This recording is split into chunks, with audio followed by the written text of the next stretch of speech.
Yes, students, today we are going to start our next topic, organizing process. ठीक है, देखो जैसे कि हमने अभी तक हम फंक्शंस ऑफ मैनेजमेंट पढ़ रहे हैं, फंक्शंस ऑफ मैनेजमेंट, जिसमें हमने फर्स्ट फंक्शन प्लानिंग जो है वो कवर कर लिया है। ठीक है, तो नेक्स्ट फंक्शन क्या होता है, ऑर्गेनाइजिंग। ठीक है, तो यहाँ पे ये ऑर्गेनाइजिंग का मतलब क्या है, ऑर्गेनाइजिंग को मेनली दो मीनिंग्स में लिया जाता है, organising as a process and organising as a structure. ठीक है, हम इसे दो तरह से लेते हैं। अगर हम मैनेजमेंट के फंक्शंस की बात करें, ठीक है, तो पहले प्लानिंग होती है, देन ऑर्गेनाइजिंग, फिर staffing, then directing and last is controlling. It means यहाँ पे हम वन बाय वन एक्टिविटीज़ करते जाते हैं।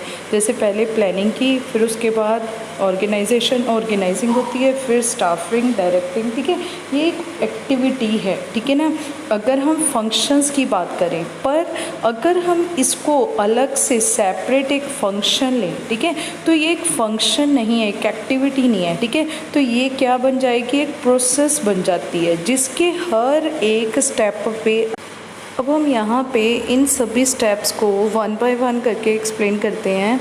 यहाँ पे फर्स्ट है identification and division of work. ठीक है, सबसे पहले आइडेंटिफाई किया जाता है, ठीक है, और उसको बांट दिया जाता है काम को सभी को। ठीक है, अब देखो यहाँ पे जो प्लानिंग है वो फर्स्ट फंक्शन है and organising is the next function. ठीक है, अब जो प्लानिंग है उसमें हम अपने ऑब्जेक्टिव को सेट करते हैं कि हमने करना क्या है। ठीक है, अब प्लानिंग जो है, जब तक प्लानिंग को हम इम्प्लीमेंट करते हैं, प्लानिंग टू इम्प्लीमेंट तक की जो प्रोसेस होती है, उस प्रोसेस को ही हम क्या बोलते हैं, ऑर्गेनाइजिंग बोलते हैं। ठीक है, अब देखो जैसे कि आपने जो प्लानिंग है, मैंने अभी ना एक प्लानिंग की कि मैंने अपना जो बिज़नेस है, मैंने ना अब देखो यहाँ पे मैंने डिसाइड कर लिया कि मैंने ना एक साइकिल फैक्ट्री लगानी है। ठीक है, एक ना मैंने साइकिल की फैक्ट्री लगानी है जिसमें मैं साइकिल बनाऊंगी। ठीक है, अब देखो ये मेरी प्लानिंग है, ठीक है ना, और मैंने सोच लिया है, डिसाइड कर लिया प्रोडक्ट। ठीक है, ये मैंने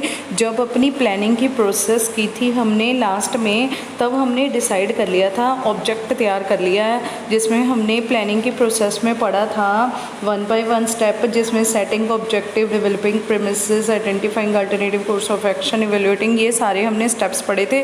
उसमें हमने ये डिसाइड कर लिया है कि मैंने ये प्रोडक्ट बनाना है। ठीक है, अब मेरा प्रोडक्ट वहाँ पे डिसाइड हो चुका था। ठीक है, अब इस प्रोडक्ट के रिलेटेड, इस प्रोडक्ट को, ठीक है ना, ये जो मेरी प्लानिंग है इसको मैंने इम्प्लीमेंट करना है। अब प्लानिंग को इम्प्लीमेंट करने के बीच में जो भी प्रोसेस चलेगी, ठीक है, उस सारी प्रोसेस को हम क्या बोलते हैं, ऑर्गेनाइजिंग बोलते हैं। ठीक है ना, अब देखो जैसे कि अगर आपने फ़िल्म देखने जाना है, तो ये आपने प्लान किया है कि मैंने ना सुबह फ़िल्म देखने जाना है। ठीक है, तो आपका एक ऑब्जेक्ट सेट हो गया कि हमने क्या करना है, सुबह हमने फ़िल्म देखने जाना है, ये हमने एक ऑब्जेक्ट सेट कर लिया। ठीक है, पर अब आपने जो ये ऑब्जेक्ट सेट किया है, ठीक है, उसके बाद आप ये देखोगे कि मैंने गाड़ी में जाना है, ठीक है ना, कार में जाऊँ या फिर हम किस में जाएँ, बस में जाएँ। ठीक है, अब अगर आपने गाड़ी शुरू कर ली है, ठीक है, आप गाड़ी में चल पड़े हो, ठीक है, तो आपकी वो जो प्लानिंग थी वो इम्प्लीमेंट होनी शुरू हो गई है।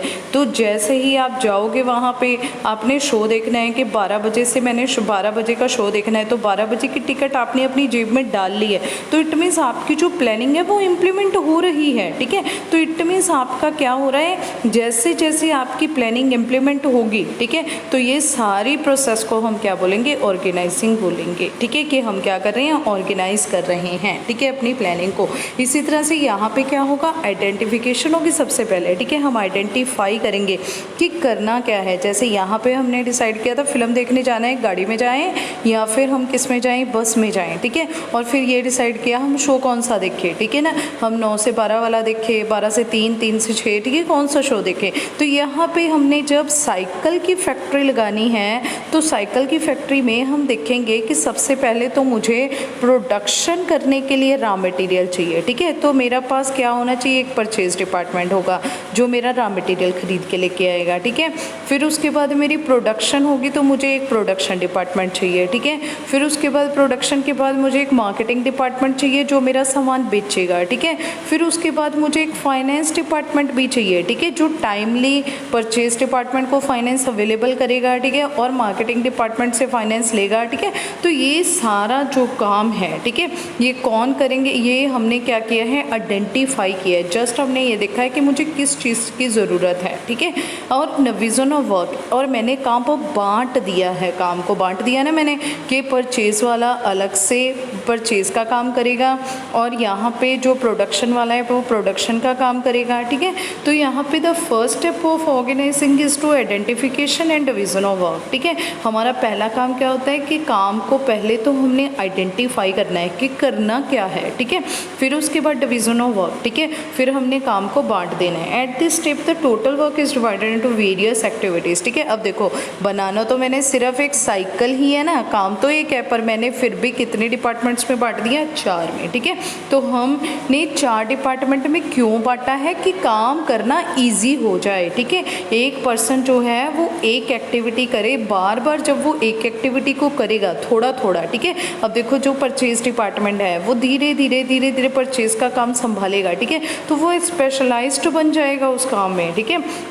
इसलिए हमने क्या किया है, टोटल वर्क जो है उसको डिवाइड कर दिया वेरियस एक्टिविटीज़ में, ठीक है। अब यहाँ पे है फॉर एग्जांपल कितने the various activities of mobile phone. अब इसने ना मोबाइल फ़ोन की कंपनी की एग्जांपल ली है, इसने मोबाइल फ़ोन बनाने के बारे में सोचा है कि हम फ़ोन बनाएंगे, ठीक है, मैन्युफैक्चरिंग कंपनी है, कैन बी लाइक दिस। और उसे क्या क्या चाहिए, एक तो परचेज ऑफ रॉ मटेरियल, ठीक है, मोबाइल बनाने के लिए हमें पहले रॉ मटेरियल लाना पड़ेगा, परचेज ऑफ मैन्युफैक्चर्ड पार्ट, ठीक है ना, और कुछ मैन्युफैक्चर्ड पार्ट भी हमें चाहिए, ठीक है, तो ये भी हमारे पास जो ऑलरेडी मैन्युफैक्चर्ड हैं, ठीक है, तो वो भी हमें परचेज़ करने पड़ेंगे। नेक्स्ट है प्रोडक्शन, ठीक है ना, फिर हम उसे जब रॉ मटेरियल आ जाएगा और प्रोडक्शन पार्ट्स आ जाएंगे हमें उनको असेंबल करना पड़ेगा, ठीक है, तो यहाँ पे हमें एक प्रोडक्शन डिपार्टमेंट चाहिए। नेक्स्ट है स्टॉकिंग ऑफ गुड्स, ठीक है, गुड्स को रखने के लिए एक stock, research department, advertisement department, advertisement करने के लिए, क्योंकि जब तक हम लोगों को बताएंगे नहीं कि हमारा ये प्रोडक्ट बन के तैयार हो गया, लोगों को तो पता ही नहीं चलेगा, तो एडवर्टीज़ करना भी बहुत ज़रूरी है, ठीक है। सेल्स डिपार्टमेंट जो सेल करेगा, मार्केटिंग करेगा, फाइनेंशियल अरेंजमेंट्स, ठीक है, फाइनेंस डिपार्टमेंट करेगा, मेंटेनेंस ऑफ अकाउंट्स, ठीक है, अकाउंट्स को मेंटेन करने के लिए अकाउंटिंग डिपार्टमेंट होना चाहिए, कॉरस्पॉन्डेंस डिपार्टमेंट होना चाहिए, और अरेंजमेंट ऑफ एम्प्लॉयज़, ठीक है।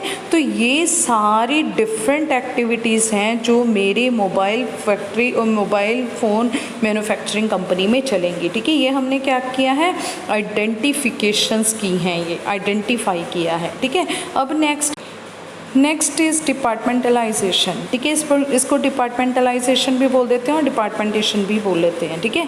अब हम क्या करेंगे, इन सभी एक्टिविटीज़ को हम ग्रुपिंग करेंगे, एक ग्रुप में इकट्ठा करेंगे, ठीक है। जैसे कि परचेज़ के रिलेटेड टू सारी ट्रांजैक्शन एक ग्रुप बना दिया, बस एक परचेज़ डिपार्टमेंट जो परचेज़ का काम करेगा, ठीक है। प्रोडक्शन के रिलेटेड टू प्रोडक्शन स्टॉकिंग, ठीक है, ये काम कौन करेगा, एक ग्रुप, ठीक है। जैसे कि यहाँ पे देखो जैसे इन्होंने हमें डिपार्टमेंट्स बना के दिखा रखे हैं, ठीक है।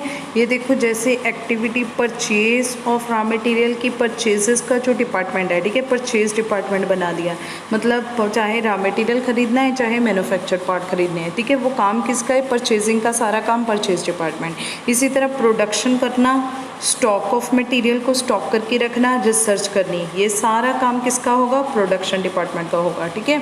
नेक्स्ट उसके बाद एडवर्टीजमेंट और सेल्स किसका काम है, मार्केटिंग डिपार्टमेंट का। फाइनेंसिंग एक्टिविटी, अकाउंटिंग और कॉरस्पॉन्डेंस, ये सारा काम किसका होगा, फाइनेंस डिपार्टमेंट का। और नेक्स्ट है अरेंजमेंट ऑफ पर्सोनल, ठीक है, पर्सोनल की मैनेजमेंट करनी, ठीक है। पर्सोनल का मतलब होता है एम्प्लॉयज़ का अरेंजमेंट करना, ठीक है, ये किसका काम हो गया, पर्सोनल डिपार्टमेंट का, ठीक है। तो इस तरह से इन्होंने ये सारी एक्टिविटीज़ को क्या कर दिया है, ग्रुपिंग कर दी है, ठीक है। ये सारी एक्टिविटीज़ के ग्रुप्स बना दिए हैं, ठीक है, ताकि हमें ईजी हो जाए सारा काम करना यहाँ पे। अब देखो यहाँ पे है the departmentalisation of activity start once the various activity have been design. ठीक है, जैसे ही हमें डिसाइड हो जाएगा कि हमने ये एक्टिविटीज़ करनी है, उसके बाद हम उनको क्या करेंगे, डिपार्टमेंटलाइजेशन करेंगे, उनके डिपार्टमेंट्स बनाएंगे। ठीक है, to achieve the object of the company. ठीक है, ताकि हमारा ऑब्जेक्ट अचीव हो जाए। The activity of same nature are group together. ठीक है, सेम नेचर की जो एक्टिविटीज़ होंगी उनको हमने एक ग्रुप में कर देना है, जैसे कि परचेज़ का अलग, प्रोडक्शन की, मतलब एक ही तरह की, ठीक है, सेम टाइप की जो है activities assign to a particular department. ठीक है, और उसको एक पर्टिकुलर डिपार्टमेंट दे देना है कि परचेज डिपार्टमेंट है। ठीक है, जैसे कि हमारे स्कूल में होता है कॉमर्स डिपार्टमेंट। ठीक है, कॉमर्स डिपार्टमेंट का मतलब जो कॉमर्स के सारे स्टूडेंट्स को हैंडल करेगा। ठीक है, तो यहाँ पे इसी तरह से एक डिपार्टमेंट बना दिया जाता है, purchase of raw material, purchase of manufacturing part etcetera are given to the purchase department. ठीक है, जैसे परचेज का सारा काम कौन करेगा, purchase department.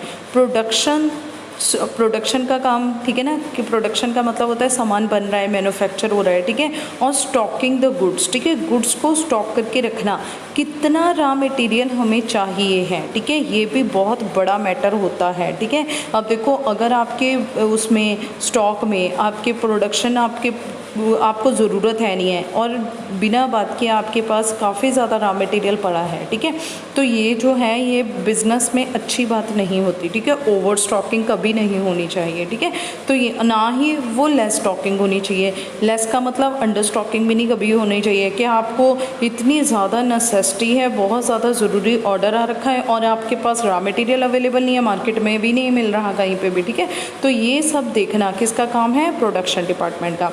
Next research activities. ठीक है, time to time research activities में क्या किया जाता है, प्लानिंग की जाती है। ठीक है, कि हमने कैसे प्रोडक्शन करनी है। ठीक है, कैसे हमने ज़्यादा से ज़्यादा प्रोडक्शन करनी है एट लोअरेस्ट कॉस्ट के ऊपर। ठीक है, तो ये सारा काम कौन देखेगा, प्रोडक्शन डिपार्टमेंट। सिमिलरली एडवर्टीजमेंट है, एडवर्टीजमेंट का मतलब क्या होता है, आपने लोगों को बताना है, इंफॉर्मेशन देनी है कि हमने ये प्रोडक्ट तैयार किया है, और sale can be given to the marketing department का काम है। ठीक है, नेक्स्ट है फाइनेंशियल अरेंजमेंट करना। ठीक है, फाइनेंशियल अरेंजमेंट की तो ज़रूरत हमें एट द फर्स्ट जो आपका एक्टिविटी है परचेज ऑफ रॉ मटेरियल से ही पड़ जाती है। ठीक है, तो यहाँ पे आपने फाइनेंशियल अरेंजमेंट्स करने हैं। ठीक है, पैसा कहाँ से आए, हम लोगों से लें पैसा, ठीक है ना, शेयर इशू करें, डिबेंचर्स दें, ठीक है, कैसे करें, तो ये फाइनेंशियल अरेंजमेंट करना। Maintenance of accounts. ठीक है, अकाउंट्स को मेंटेन करके रखना है। ठीक है, अकाउंट्स बनाने हैं अपने, journal, ledger, trial balance, balance sheets. ठीक है, ये सारा किसने देखना है,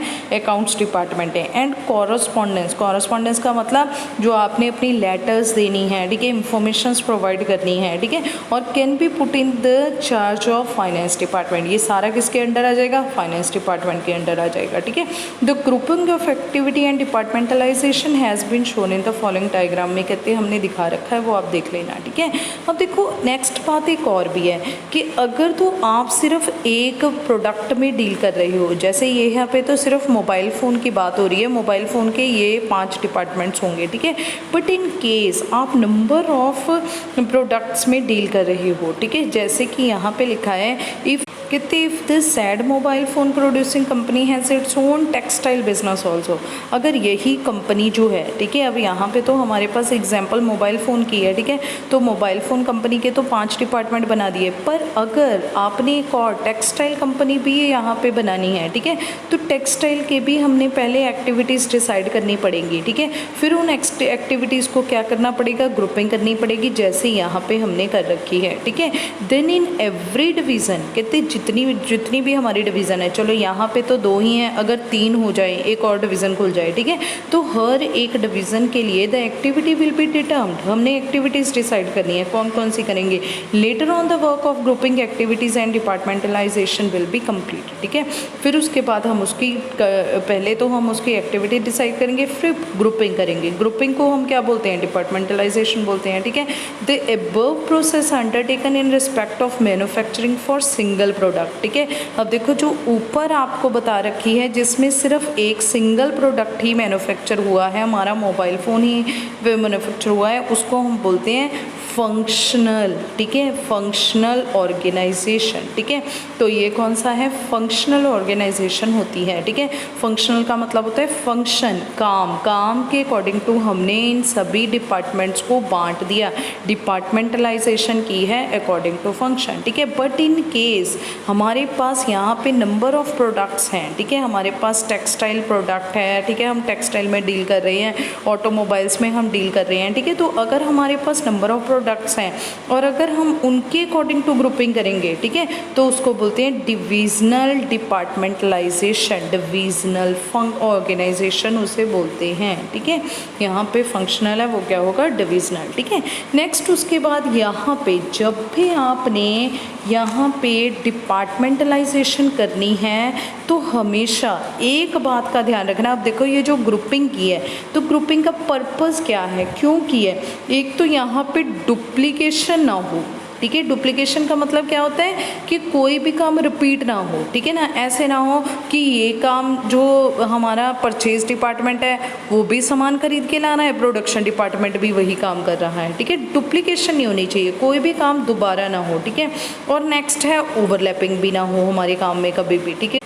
अब देखो ऐसे नहीं होना चाहिए कि जैसे ये प्रोडक्शन डिपार्टमेंट है, इसका काम क्या है, प्रोडक्शन करना, तो ये जो हमारा परचेज डिपार्टमेंट है वो परचेज़ करके लाएगा और प्रोडक्शन डिपार्टमेंट ने अपना काम शुरू कर देना है, प्रोडक्शन शुरू कर देनी है, ठीक है। ये नहीं होना चाहिए। अब देखो फाइनेंसिंग ने तो पैसे अवेलेबल करवाने हैं कि पहले ये अपने ये देखे कि मैंने सामान जो लाना है उसके लिए पैसे कहाँ से आएंगे, कैसे आएंगे, ठीक है। तो ओवरलैपिंग नहीं होनी चाहिए, इसका काम सिर्फ प्रोडक्शन के ऊपर ही ध्यान देना होना चाहिए, ठीक है। ऐसे नहीं है कि हाफ एक्टिविटी ये करे, यही हाफ एक्टिविटी इसके द्वारा करवाई जाए, ठीक है। तो ओवरलैपिंग भी नहीं होनी चाहिए हमारे काम में, ठीक है। इसके कारण अगर ओवरलैपिंग होगी, ठीक है, तो ये वेस्टफुल एक्टिविटीज़ हैं, टोटली वेस्टफुल एक्टिविटीज़ है ना। वेस्टफुल कैसे है कि वही काम इसके द्वारा भी किया जा रहा है, इसके द्वारा भी किया जा रहा है, अगर ये ना करके ये काम सिर्फ अपनी प्रोडक्शन के ऊपर ही ध्यान दे तो ये ज़्यादा पर्टिकुलर हो जाएगा अपनी प्रोडक्शन के रिगार्डिंग, ठीक है। वही टाइम जो ये फाइनेंसिंग के बारे में सोचने में लगा रहा है कि पैसा कहाँ से आएगा, कैसे मैं सामान जो है वो बनाऊं, कैसे बेचूं, ठीक है, ऐसे फालतू की चीज़ों में अपना ध्यान लगाएगा तो इतना टाइम वो अपनी प्रोडक्शन के ऊपर ध्यान दे सकता है, ठीक है। तो यहाँ पे आपने ध्यान रखना है कि जब भी हमने डिपार्टमेंटलाइजेशन करनी है, ठीक है, तो हमने तीन चीज़ों के ऊपर ध्यान देना है कि एक तो ये सिस्टमेटिक होनी चाहिए जिसमें डुप्लीकेशन नहीं होनी चाहिए ये, ठीक है ना, और नेक्स्ट ओवरलैपिंग नहीं होनी चाहिए कभी भी आपके, और नेक्स्ट है वेस्टफुल एक्टिविटीज़ आपके द्वारा कुछ भी ना की जाए, ठीक है ना, कोई वेस्टफुल एक्टिविटीज़ आपने नहीं करनी है, ठीक है। नेक्स्ट उसके बाद क्या है, असाइनमेंट ऑफ ड्यूटीज़, ठीक है। अब आपने क्या करनी है, ड्यूटीज़ असाइन करनी है, ठीक है। हमेशा ही जितने भी आपके पास यहाँ पे एक प्रोडक्शन परचेज डिपार्टमेंट है उसका हमने एक हेड बनाना है, ठीक है ना, और ऐसे ही प्रोडक्शन डिपार्टमेंट, मार्केटिंग, फाइनेंस और पर्सनल मैनेजमेंट, ठीक है। तो ये सभी का ही हमने क्या बनाने हैं, अब ड्यूटीज़ असाइन करनी है। ड्यूटीज़ जो देनी है, रिस्पॉन्सिबिलिटीज़ वो देनी है, वो सिर्फ ऐसे पर्सन्स के पास होनी चाहिए जिनके पास नॉलेज हो, ठीक है, जिनको इन चीज़ों के बारे में पता है कि इनको करना कैसे है। अब देखो जैसे कि परचेज डिपार्टमेंट है, परचेज डिपार्टमेंट में जो काम करने वाला पर्सन है, ठीक है, वो ऐसा पर्सन होना चाहिए जिसको परचेज़ की नॉलेज है, जिसको पता है, ठीक है, कि हमने मार्केट से सामान खरीदना कैसे है, ठीक है। तो इसी तरह से अगर हमारा जो फाइनेंस डिपार्टमेंट है तो फाइनेंस डिपार्टमेंट में काम करने वाला जो पर्सन है, ठीक है, वो फाइनेंस से रिलेटेड हो, ठीक है, जैसे कि MBA है वो फाइनेंस में हो। इस तरह से मार्केटिंग डिपार्टमेंट में काम करने वाला जो पर्सन है वो MBA इन मार्केटिंग हो, ठीक है। तो आपने ये नॉलेज चेक करनी है कि उस पर्सन के पास प्रैक्टिकल नॉलेज है, क्या वो मार्केट में उतर के काम कर सकता है या नहीं कर सकता, ठीक है।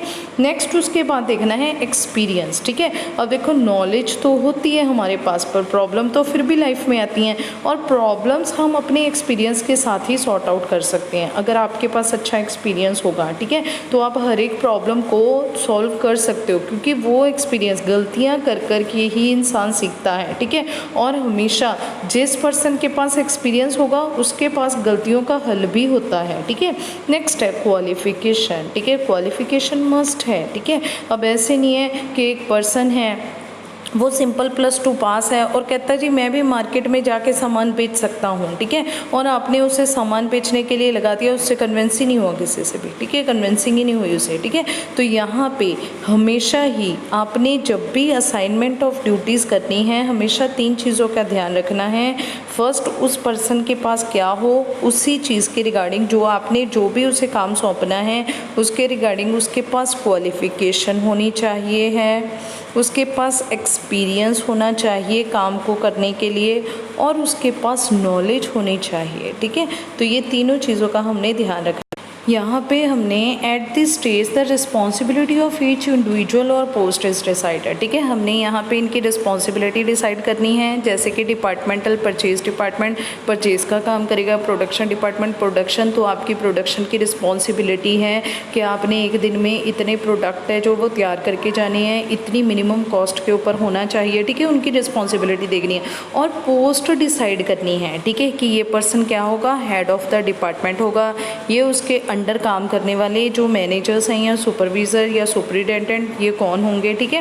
Next the purchase manager will given the task of purchasing goods, ठीक है। अब हमने उनको कौन सी टास्क दी है, उनको कौन सी रिस्पॉन्सिबिलिटी दी है, परचेजिंग डिपार्टमेंट को परचेजिंग ऑफ गुड्स की, कि आपने गुड्स खरीदने हैं। Sales manager will give the work of sales of goods, advertising manager will be give the work of advertisement, ठीक है। And the same way finance manager will be the responsibility of making the financial arrangements, ठीक है। While assigning this duties, कहते हैं जब भी आपने ये ड्यूटीज़ असाइन करनी है, it is important to match the nature of work, ठीक है, किस टाइप का काम है, the capability of the person, capability का मतलब नॉलेज, उस पर्सन की आपने नॉलेज चेक करनी है कि क्या उस पर्सन के पास कैपेबिलिटी है, नॉलेज है उस काम को करने की, ठीक है। To whom the work is given, ठीक है, जिसको भी आपने ये काम सौंपा है, ठीक है। कहीं आपने ऐसे तो नहीं है कि अगर किसी पर्सन के पास एबिलिटी तो हो मार्केटिंग में जाने की, ठीक है ना, पर आपने उसको परचेज़ का काम दे दिया, ठीक है, तो यहाँ पे आपने उसकी एबिलिटी चेक करनी है, ठीक है। नेक्स्ट उसके बाद है एस्टेब्लिशिंग रिपोर्टिंग रिलेशंस, ठीक है। अब आपने रिपोर्टिंग रिलेशंस एस्टेब्लिश करने हैं, ठीक है, अमंग द पार्टनर्स, ठीक है, जितने भी आपके अमंग द जितने भी डिपार्टमेंट्स हैं उसमें, ठीक है।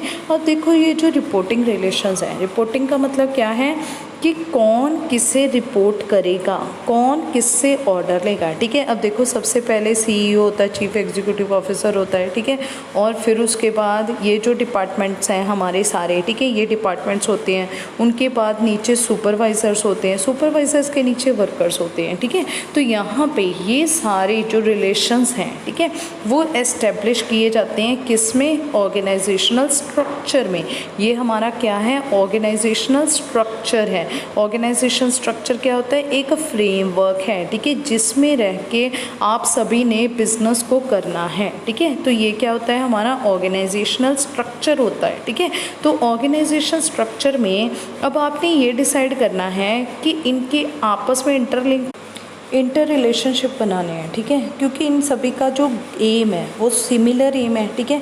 इन सभी ने काम क्या करना है, साइकिल तैयार करने हैं, ठीक है, चाहे वो परचेज डिपार्टमेंट में बैठा है, चाहे प्रोडक्शन, चाहे मार्केटिंग, चाहे फाइनेंस, काम इन सभी का साइकिल को तैयार करके उसमें प्रॉफिट कमाना है, ठीक है। तो इनके अंदर कोऑर्डिनेशन का होना मस्ट है, ठीक है। और यहाँ पे वैन लिखा है व्हेन 2 और more than 2 person work for the attainment of common goal, ठीक है, कॉमन गोल है इन सभी का, ठीक है, और 2 या 2 से ज़्यादा पर्सन जब भी इन्वॉल्व होंगे, अब यहाँ पे कितने ही पर्सनस इन्वॉल्व हैं, their inter relationship must be defined, ठीक है। तो इनकी इंटर रिलेशनशिप हमेशा डिफाइन होनी चाहिए कि कौन सा बॉस है, ठीक है, और कौन सा सबॉर्डिनेट है, ठीक है। तो ये सारा कुछ इनका ऑलरेडी डिसाइडेड होना चाहिए। अगर ये डिसाइडेड नहीं है तो यहाँ पे ये नहीं पता चलेगा जो परचेज डिपार्टमेंट डिपार्टमेंट में काम करने वाले लोग हैं उनको ये नहीं पता चलेगा एम्प्लॉयज़ को कि हमने रिपोर्टिंग किसको करनी है, ठीक है ना, और हमें ऑर्डर कहाँ से मिलेगा, ठीक है ना। तो ये इनको पहले बताना है कि अगर आप परचेज़ डिपार्टमेंट में काम कर रहे हो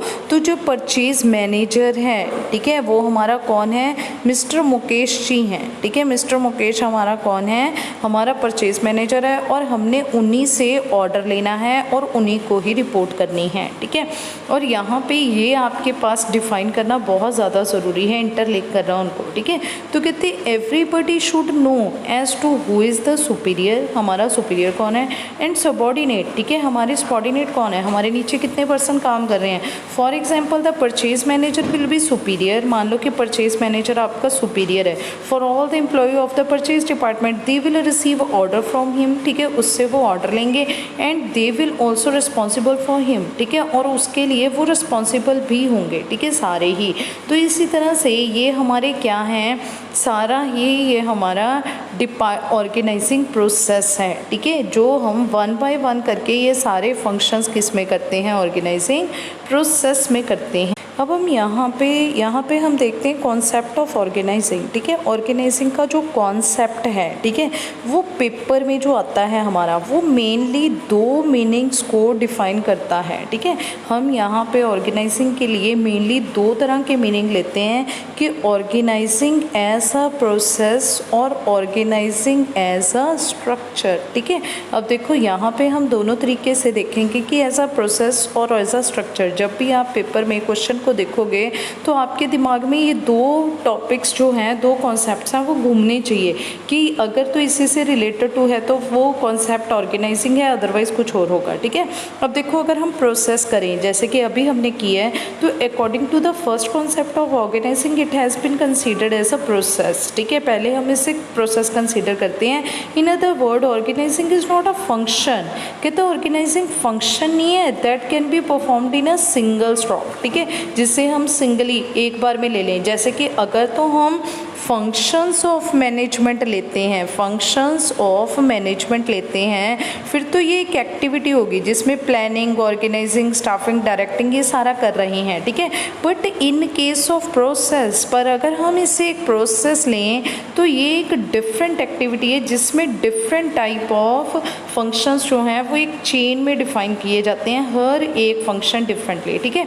अब देखो इन अदर वर्ड्स ऑर्गेनाइजिंग जो है is not a function that can be perform at a single stroke but it is a chain of various functions, ठीक है। ये एक चेन है जिसमें हम चार तरह के फंक्शंस करते हैं, आइडेंटिफिकेशंस करते हैं और डिवीज़न ऑफ वर्क किया जाता है यहाँ पे, फिर हमने डिपार्टमेंटलाइजेशन करते हैं, फिर assigning of duties and reporting relationship बनाए जाते हैं, ठीक है। तो यहाँ पे हर एक स्ट्रोक पे एक चेन चलती है जिसमें डिफरेंट फंक्शंस कर रहे हैं।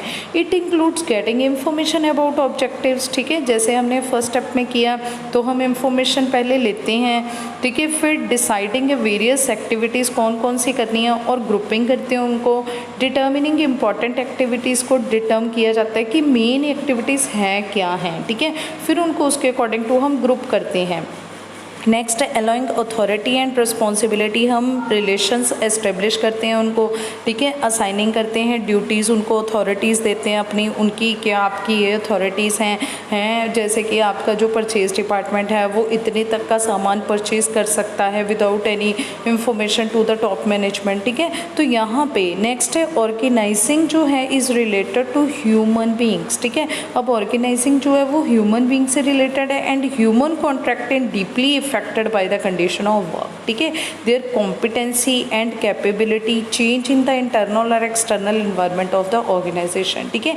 तो जब भी आपने अथॉरिटी रिस्पॉन्सिबिलिटी रिलेशनशिप एस्टेब्लिश करना है तो वो किसके बेस पे करना है, on ability and capability of the persons, ठीक है। The process of organising has also to changed according to their changes, ठीक है। तो वो भी कैसे होता है, चेंज हो जाता है जैसे उनकी प्रोसेस है, ठीक है, वो जैसे ऑर्गेनाइजेशन जो है वो चेंज हो जाता है। जैसे कि पहले सिर्फ हम एक प्रोडक्ट में ही मैनेज कर रहे थे, डील कर रहे थे, तो हमारा जो ऑर्गेनाइजेशन प्रोसेस है, ठीक है, वो क्या था, हमने सिर्फ एक प्रोडक्ट के रिगार्डिंग एक्टिविटीज़ की, फिर उसके बाद उनकी डिपार्टमेंटेशन की, उनकी असाइनमेंट्स की। पर अगर हम डील करने लगे नंबर ऑफ़ डिपार्टमेंट्स में तो प्रोसेस फिर चेंज हो जाएगी। इसी तरह से the process of organising has also to be change according to their changes, ठीक है। अगर ये चेंजेस आ रही हैं, एनवायरमेंटल कुछ भी आ रहा है, तो ये प्रोसेस भी चेंज हो जाएगी। Hence organising as a process can also be describe as dynamic element, ठीक है। तो हमारी जो ऑर्गेनाइजिंग प्रोसेस है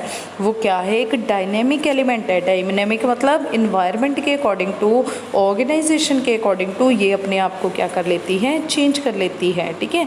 यहाँ पे नेक्स्ट उसके बाद नेक्स्ट है ऑर्गेनाइजिंग जो है as a structure of relationship, ठीक है।